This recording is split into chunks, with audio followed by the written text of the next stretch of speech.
Temu di situ. Itu pasti. Tapi Seorang orang tua tapi pasti. Sorry. Saya juga ingin mengklarifikasi Ferdinand dengan pernyataannya bahwa Gibran itu menjadi beban bagi Prabowo.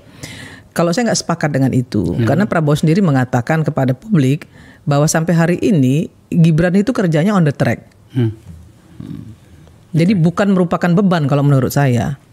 Dan Gibran sudah menunjukkan juga kelasnya. Meskipun mungkin tidak memuaskan banyak pihak, tapi menurut saya dia oke kok. Dia bicara juga bagus. Ya walaupun nggak sebagus Akbar Faisal tentu ketika bicara ya.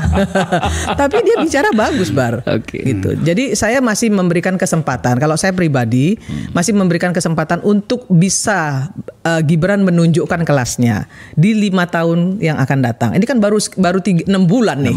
Ya kita belum bisa apa sebenarnya. Coba tampilkan videonya. Gitu. Joko Widodo itu lulus pada November ya, 5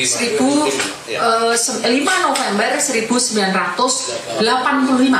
Jadi kalau dari sisi kami, kami di UGM ini kan lembaga institusi pendidikan yang kami selalu mematuhi peraturan akademik mulai ketika mahasiswa hadir di kampus ini dengan segala macam dokumen sampai di akhir. Jadi kami tadi sampaikan bahwa dalam kapasitas kami UGM adalah memberikan informasi bahwa Joko Widodo itu tercatat dari awal sampai akhir melakukan tridharma perguruan tinggi di Universitas Gadjah Mada, dan kami memiliki bukti-bukti, surat-surat, dokumen-dokumen yang ada di Fakultas Kedokteran. Fakultas Kedokteran, maaf, jangan keliru nanti.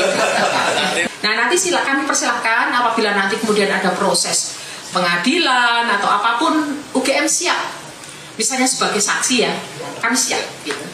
Kami yang akan kami kembali lagi yang kami tekankan di sini, kami dasarnya adalah dokumen yang kami punya. Mohon maaf kepada redaksi Kompas, kami menggunakan gambar Anda untuk itu.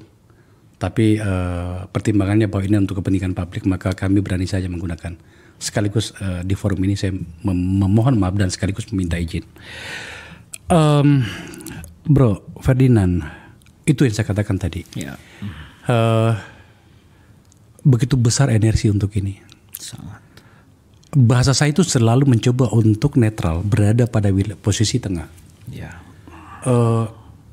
Kalau dia palsu, kenapa? Kalau dia asli terus mau ngapain? Kira-kira gitu ya. Betul. Tetapi kan sebenarnya alur berpikirnya adalah begini. Tampaknya sikap beberapa kelompok masyarakat yang hari ini menggugat rumahnya beliau di Jogja dan di Solo itu, dan juga proses-proses sebelumnya adalah proses tanda petik kemarahan kepada Jokowi dan seluruh ornamen kekuasaan yang pernah dia dapatkannya, dan kemudian ada pintunya untuk ini. Saya mencoba menyimpulkan bahwa ini adalah area menggugat etika kekuasaan seseorang, dalam hal ini Pak Jokowi. Tadi Kakak Irma memulainya juga dengan mengatakan, lah iya penggugatnya seperti apa. Tapi saya rasa kita maju. Apakah seperti itu bacaan Anda menyangkut pada kasus ini, Bro? Ya, terima kasih Bang Akbar. Yang layak untuk mengeluarkannya. Politik ke depan seperti biasanya lah, selalu ada dinamika. Menurut Anda, dengan pion-pion, dengan peristiwa-peristiwa yang mampu dirajut oleh Pak Jokowi menjadi sebuah keuntungan politik,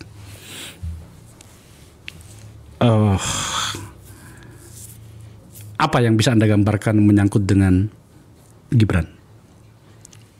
Saya melihatnya ya, terus terang saya pribadi melihat untuk 2029 ya. Saya pribadi melihat, kalau saya pribadi melihat dia masih belum bisa, saya masih memberikan dia kesempatan untuk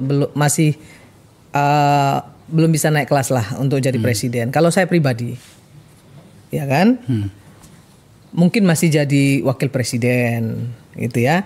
Tapi ada masyarakat yang lain juga yang pernah saya juga duduk bersama sama teman-teman, mereka bilang bahwa ini adalah bagian dari pembelajaran bagi Gibran untuk bisa menuju kursi presiden.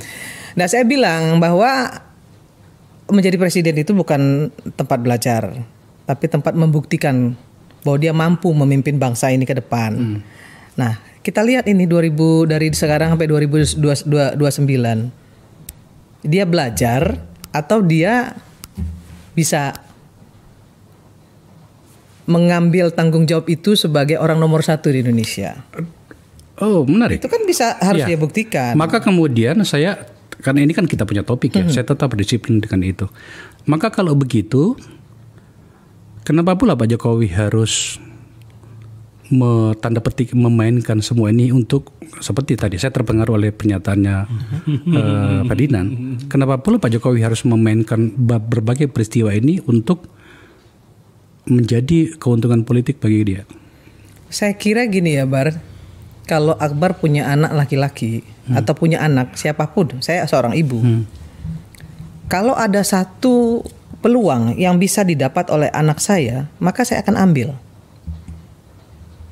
Apalagi jika kemudian peluang itu memang diberikan oleh rakyat. Menjadi wakil presiden atau presiden itu kan dipilih rakyat. Iya kan?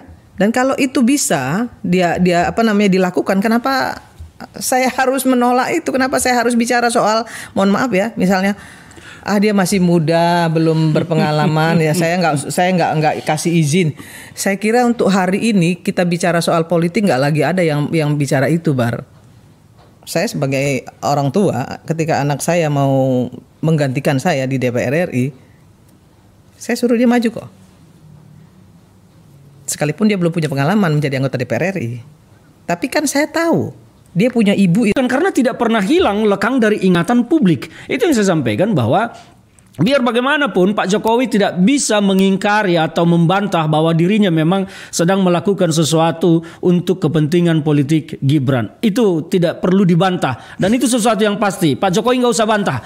Itu pasti. Maka bagi saya semua ini adalah bagian dari itu. Dari ada isu yang bermain, beliau memang cerdas, bahkan cerdik sudah, di atas cerdik untuk memainkan ini. Makanya beliau mengulur tulus tidak mau membuktikan supaya permainan ini tidak kunjung selesai. Karena permainan ini selesai memang kalau tadi ditunjukkan oh ini asli, maka segera tutup buku di situ. Tutup buku terhadap ini akan berubah dengan isu yang lain yang mungkin menanggapinya bukan beliau lagi.